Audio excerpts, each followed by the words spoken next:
Okay, imagine this. You're told you're going to war. Not forever, not for long. Just a few months. You'll be home by Christmas. Now imagine 4 years later. You're still there. Same battlefield. Same mud. Same enemy. A few hundred meters away. And nothing has changed.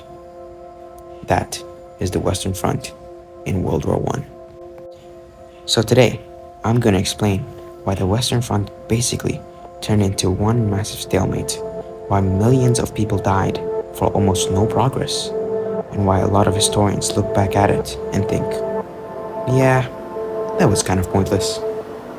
So let's rewind to 1914. Everyone is way too confident. Germany, France, Britain, Russia. Basically, all of them think this war is going to be quick, fast, clean. Germany, especially, has a plan. The Schlieffen plan. And honestly, it's kind of genius.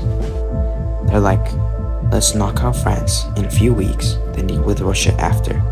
Boom, war over. Except, it doesn't work. Because France and Britain stopped Germany at the First Battle of Marne.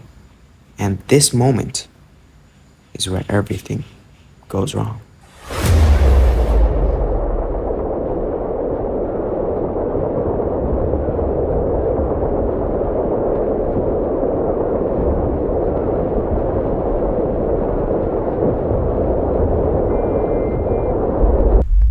After that battle, both sides realized something.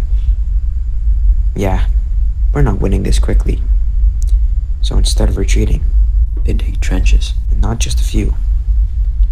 We're talking about a continuous line of trenches stretching across Europe.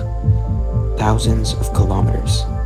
And once these trenches were in place, the war completely changes. Here's the problem. Technology had evolved, but tactics hadn't. You've got machine guns, artillery, barbed wire, all designed for defense. But generals are still using old school tactics like, alright boys, run straight at them. Which goes horribly. Because the second soldiers leave their trench and enter no man's land, they're exposed, and machine guns just tear through them like it's not even close. One side attacks, massive casualties. They gain maybe a few meters if they're lucky. Then the other side counterattacks and pushes them back. And the cycle repeats over and over and over again. Take the Battle of the Somme. On the first day alone, around 57,000 British soldiers were killed or wounded. One day. And after months of fighting, they barely moved forward. Then there's the Battle of Verdun. This one is even worse. It basically becomes a battle of, let's see who runs out of soldiers first.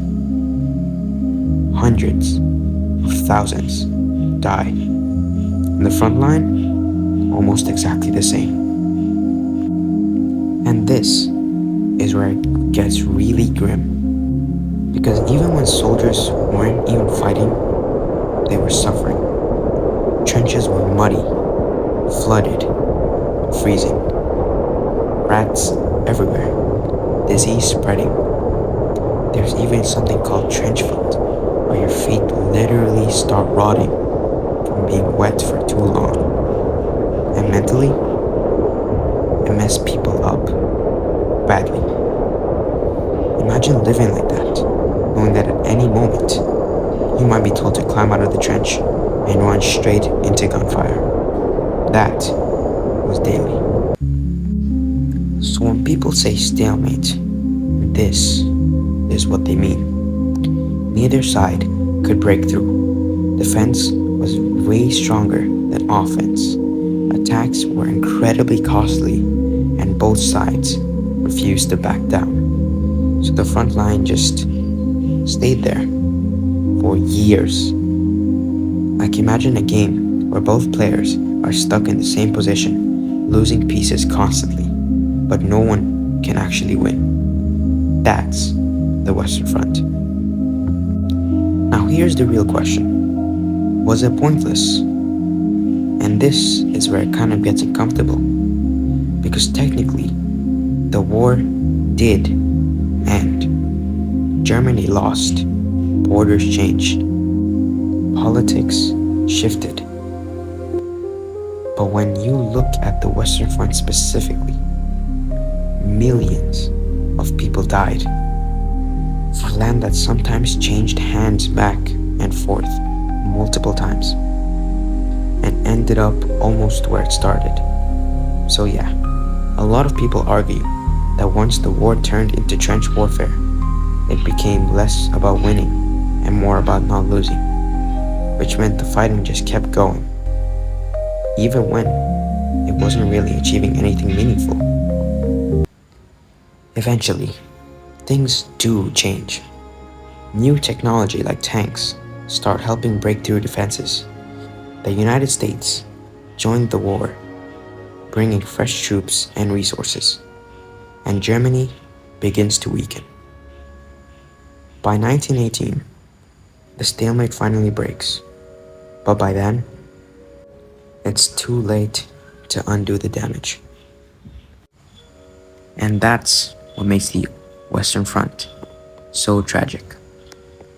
It wasn't just a battlefield, it was a deadlock. 4 years of fighting, millions of lives lost, and barely any movement. So next time you hear about World War I, don't just think about the war. Think about the fact that for years, it didn't even move.